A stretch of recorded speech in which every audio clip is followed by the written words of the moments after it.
4 number सवाल में जो लिखा हुआ है, बोलने का मतलब ये है कि इसमें ऐसा क्या ऐसा कौन सी संख्या हम इसमें घटाए, वो संख्या लेकिन न्यूनतम होना चाहिए।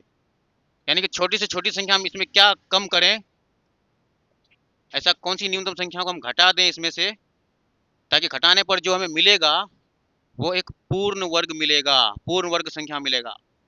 पूर्ण वर्ग संख्या माने कि जिस जो स्क्वायर होके बनता है, पूर्ण वर्ग संख्या, है ना, यही कहने का मतलब है। और जब वो पूर्ण वर्ग संख्या होगा तो उस संख्या का फिर हमें वर्गमूल भी बताना है।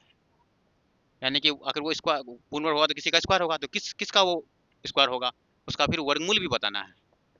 वर्गमूल कितना होगा भी, ये सवाल का मतलब है। 402 में से हम ऐसा क्या कम कर दें, क्या कम करें ताकि एक पूर्ण वर्ग मिले, और अगर वो पूर्ण वर्ग फिर हो जाएगा तो फिर वो किसका वो वर्ग माना जाएगा, नहीं उसका वर्गमूल क्या होगा। दो डिमांड है इस सवाल में। तो हम लोग तो हम लोग इसको सॉल्व करेंगे। करना क्या है कि इस तरह से हमें कॉलम में लेंगे संख्या को 402, हम लोग वही प्रोसेस लगाते चलेंगे, लास्ट में कुछ बच जाएगा। यानी कि हम देखेंगे आखिर ये, क्योंकि ये पूर्ण वर्ग नहीं है, कुछ घटाएंगे तब पूर्ण वर्ग होगा, तो कितना घटाना पड़ेगा, जितना यहाँ लास्ट में बच जाएगा, आखिर में कुछ बच जाएगा, वही चीज हमें डिस्टर्ब करेगा कि पूर्ण वर्ग होने नहीं दे रहा, क्योंकि एक्स्ट्रा उतना पार्ट माना जाएगा, उसके बाद एक्स्ट्रा है, वही एक्स्ट्रा वाला पार्ट उसमें से निकाल देंगे, तो वही तब जाके निकालने के बाद जो बचेगा वही हमारा पूर्ण वर्ग हो जाएगा।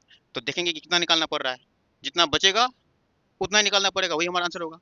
तो जो यहाँ शेष बचेगा, ठीक है, तो हम लोग प्रोसेस लगाते, बार लगाए पहले, 2 दूनी 4, 0 4 लिख देते हैं, और यहाँ भी 2 ले लिया, आंसर में भी 2 ले लिया, यह खत्म हो गया।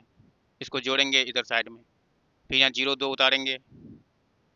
अब यहाँ क्या लेंगे कि 0 2 के आसपास एक लेने से ज़्यादा हो जाएगा, इसे ये पहले से ये ज़्यादा है, तो हमें 0 लेना पड़ेगा, तो यहाँ भी 0 लिए और यहाँ 0 मिला, घटाए, ठीक है। तो इस तरह से फाइनली हमें 2, मेरे पास इस नंबर में 2 एक्स्ट्रा था, 2 एक्स्ट्रा था, इसलिए वो पूर्ण वर्ग नहीं है। तो क्या न्यूनतम संख्या क्या घटाना पड़ेगा, 2 घटाना पड़ेगा। तो हमें ये पूछा गया है और ये पूछा गया है ना, ये ध्यान में रहे। तो कहेंगे अतः वह न्यूनतम संख्या बराबर, वह न्यूनतम संख्या बराबर 2, एक आंसर हो गया। यानी कि क्या घटाया जाना चाहिए, न्यूनतम संख्या 2, इसमें से 2 घटा देते तो फिर 400 हो जाएगा, और 400 जब हो जाएगा तो फिर पूर्ण वर्ग हो जाएगा। और तो 400 मतलब घटा के थोड़ा सा दिखा भी दो कि 402 था, घटा